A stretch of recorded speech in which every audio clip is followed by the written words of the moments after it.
예수님처럼 사는 사람들, 그런 제목입니다. 예수님처럼 사는 사람들. 이 세상에는 종교가 참 많죠. 종교는 아름답게 변화하는 데 초점을 두는 것이 바로 종교입니다. 그렇다면 종교에는 두 가지의 접근 방법이 있다 그럽니다. 그 하나가 뭐냐면 사람이 밖으로부터 변화되어서 안으로 변화되는 그런 것입니다. 세상에 많은 종교가 그렇게 주장을 하죠. 이 세상의 종교는 인간이 조금씩 우리의 행위를 고쳐가는 것입니다. 자, 선행을 쌓아가다 보면 또 행위를 고쳐가다 보면 의인으로 변화될 수 있다. 이렇게 얘기를 하죠. 나무에 문제가 생겼을 때 병든 가지를 잘라주고 또 시든 꽃도 따주고 하다 보면 나무가 건강해진다, 이렇게 생각을 하는 것입니다. 그래서 고행을 하기도 하고 깊은 명상이나 노동도 하기도 하고 종교에 심취하다 보면 스스로 뭐가 될까? 스스로 부처가 되고 유교에서 말하는 스스로 하늘이 되는 것이다. 그런데 우리는 꼭 알아야 합니다. 사람이 밖에서부터, 행동에서부터 변화돼서 안으로 변화된다. 이것은 좀 문제가 있는 것이죠. 돌은 아무리 갈고 닦아도 돌입니다. 원래가 돌이면 그냥 갈고 닦아도 돌이죠. 자, 그럼 사람이 밖으로부터 변화돼서 안으로 변화된다, 이런 게 아니라 또 하나는 정반대로 안으로부터 변화돼서 밖으로 변화가 되어져 나가는 그런 경험입니다. 바로 이 생명의 종교인 기독교의 가르침이죠. 가지치기로 병든 나무 고칠 수 없다. 병든 나무의 핵심은 뭘까? 뿌리라는 거죠. 자, 뿌리를 치료하고 뿌리를 자를 때 나무의 모든 것은 달라지는 것이다. 그러니까 이게 뭘까?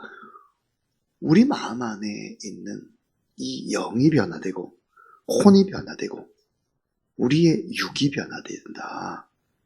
마음이 변화되고 생각이 변화돼야 행동이 변화되는 것이다 하는 것입니다.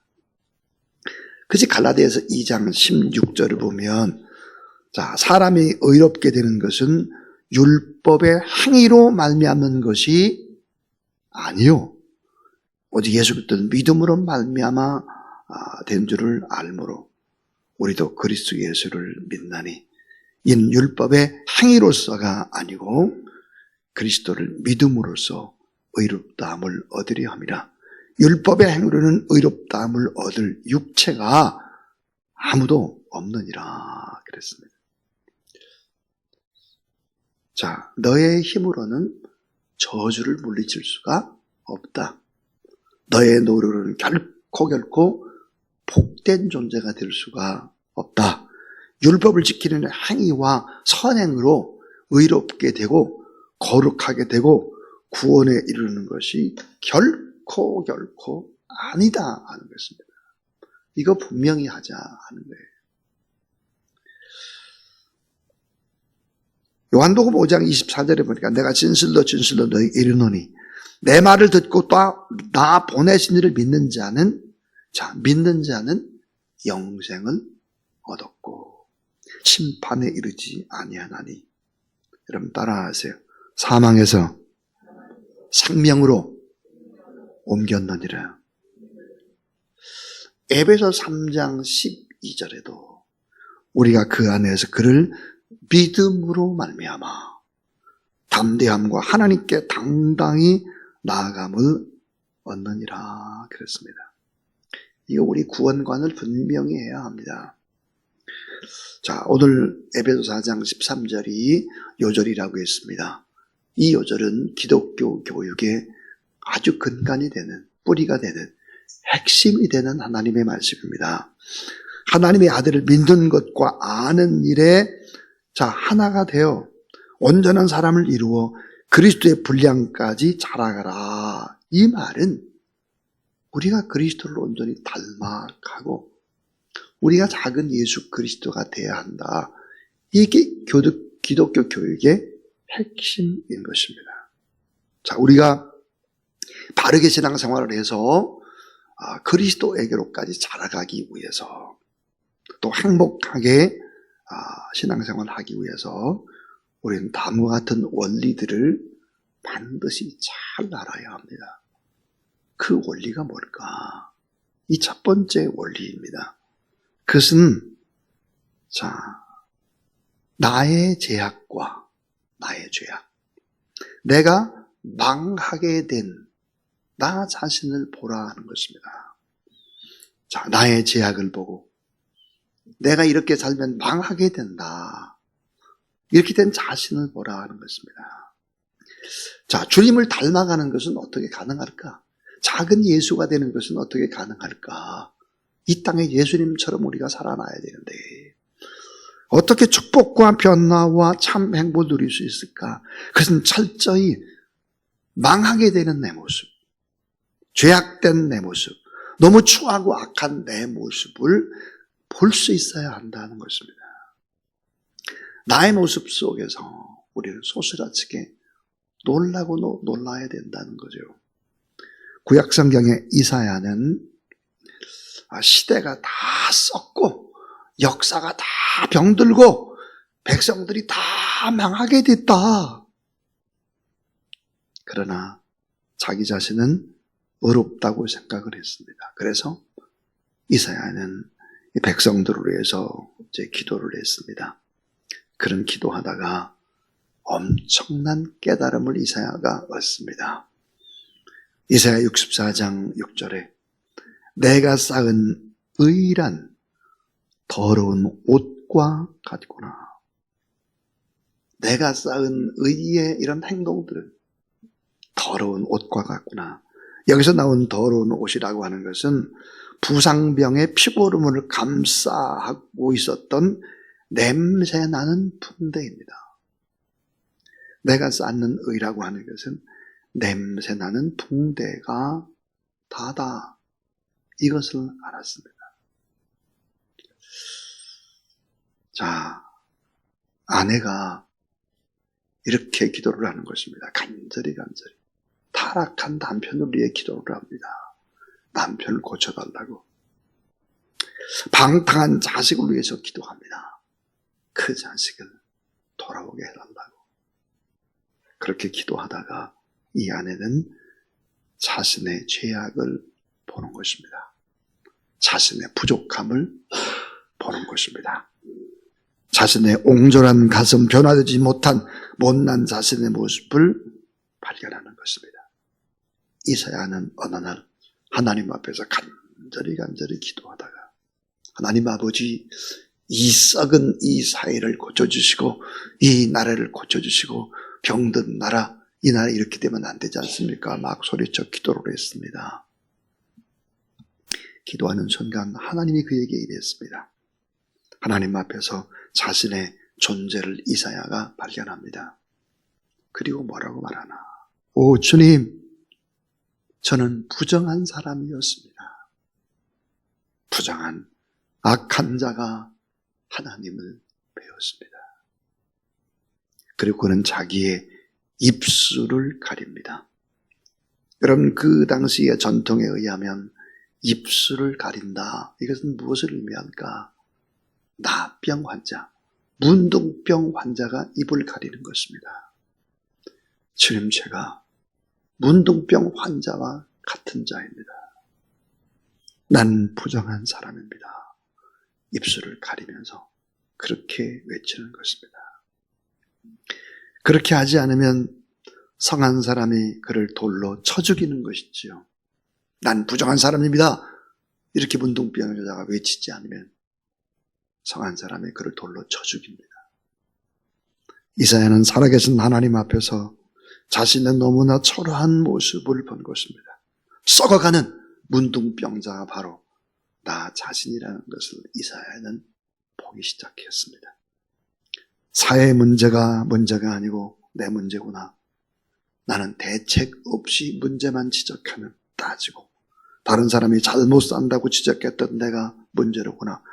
화로다 내가 망하게 되었도다. 나는 나병한 자 그런 죄인입니다. 이같이 고백할 때 하나님이 이사야의 부정한 입술을 고쳐줍니다. 그리고는 정결하게 하셨고 메시아의 사역을 감당하는 성실한 예언자, 선지자가 될 수 있었죠. 여러분, 이사야가 기록한 이사야서가 어떤 책입니까? 마태복음, 마가복음, 누가복음, 요한복음, 사복음서라고 하잖아요. 이사야서를 구약의 복음서, 제5복음서라고 말하기도 하는 것입니다. 그래서 이사야서는 예수 그리스도 오시는 그 메시아에 관한 부분들을 정확하게 예언하고 있는 책이죠. 이 성경은 인간은 스스로 의롭지 못하다. 스스로 믿음의 길, 성화의 길로 갈 수가 없다. 십자가에서 나를 못 받고 죽고 내가 다시 살아야 된다. 나의 죄악과 나 자신이 망하게 됐다는 것을 볼 수 있어야 된다. 이게 제1의 원리입니다.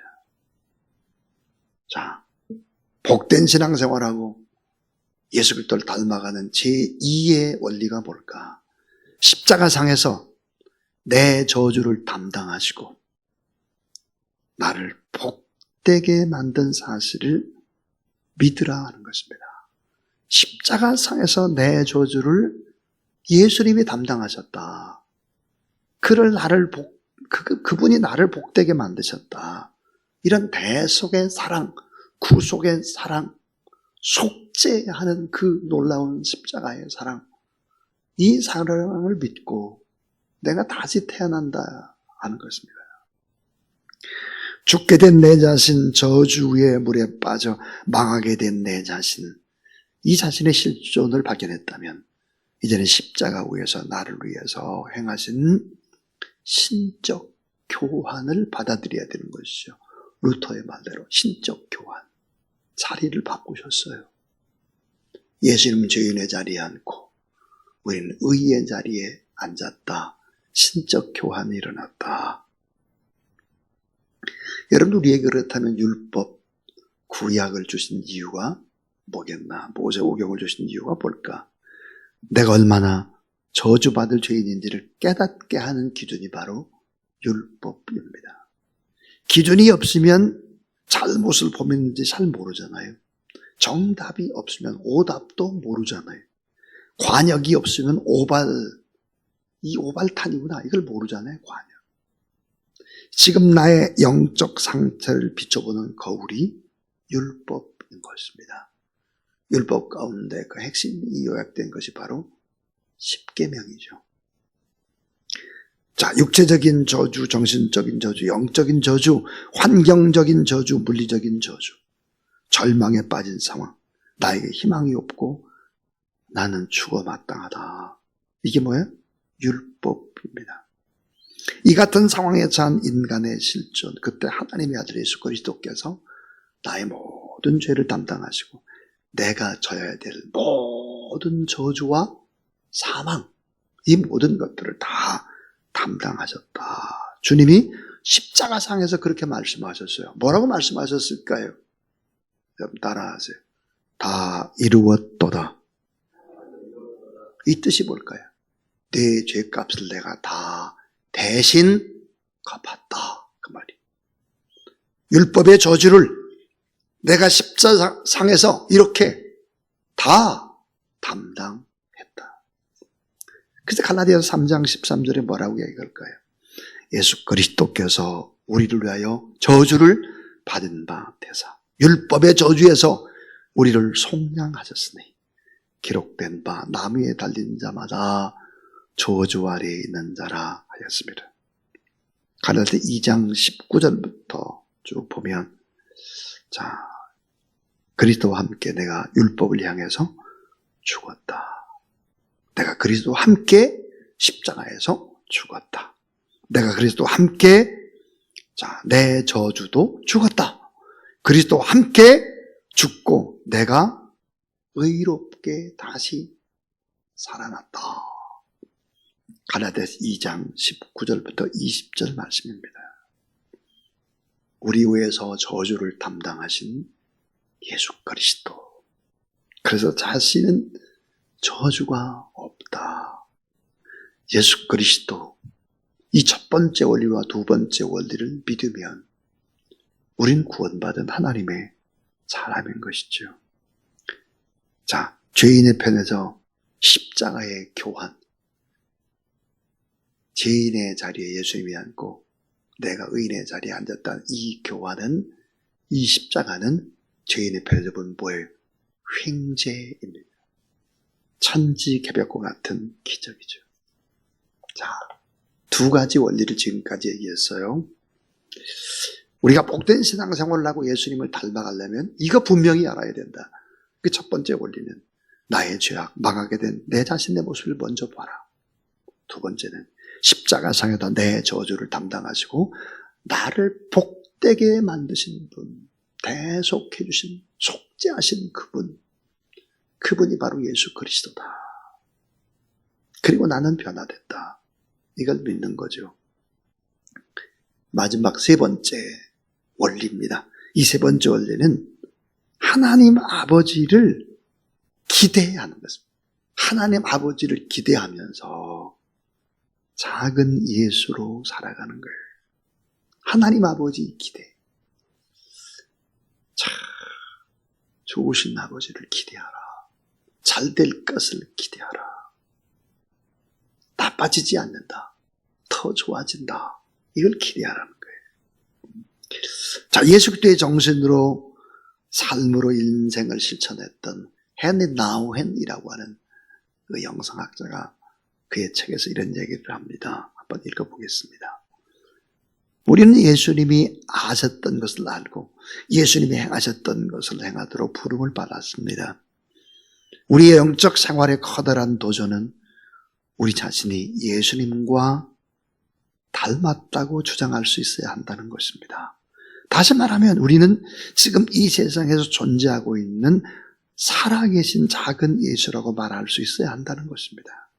진정한 구원, 진정한 행복은 우리가 예수님처럼 작은 예수로 사는 것입니다. 굉장한 이야기죠.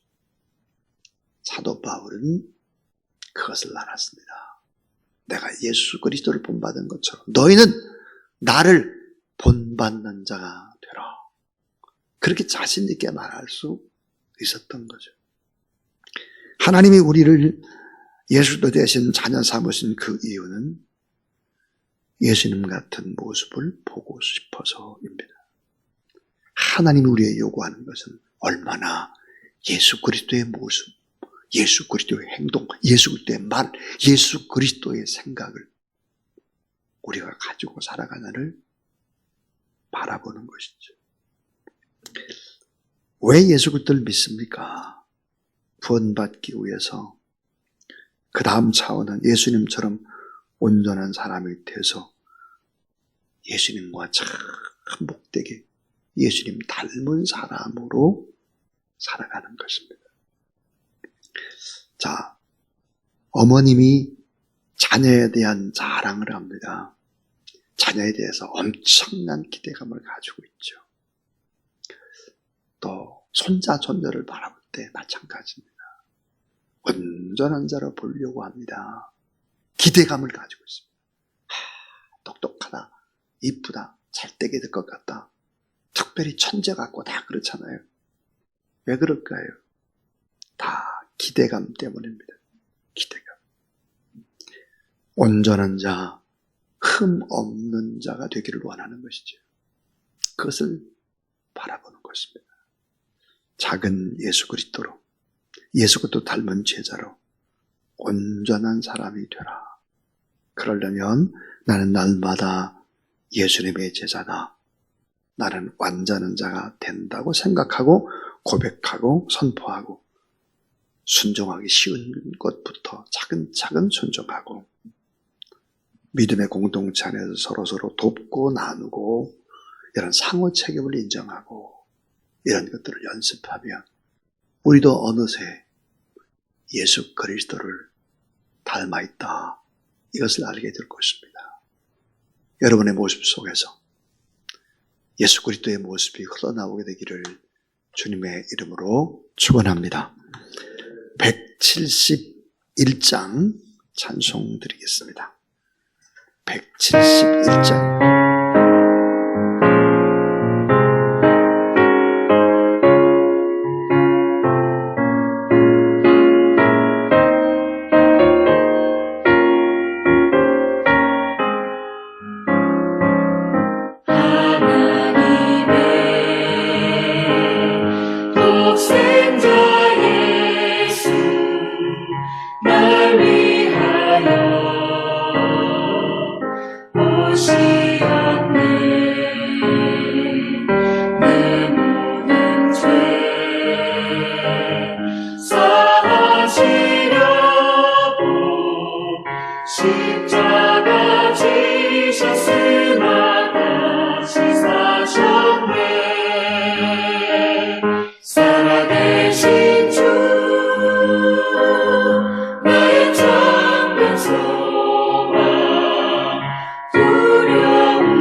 이제는 우리가 주님을 꼭 닮기를 원해서 우리를 사랑하시고 우리 죄를 다 대신 지시고 십자가에 못 박혀 죽으시고 우리를 기다리고 계시는 우리 구주 예수 그리스도의 무한하신 은혜와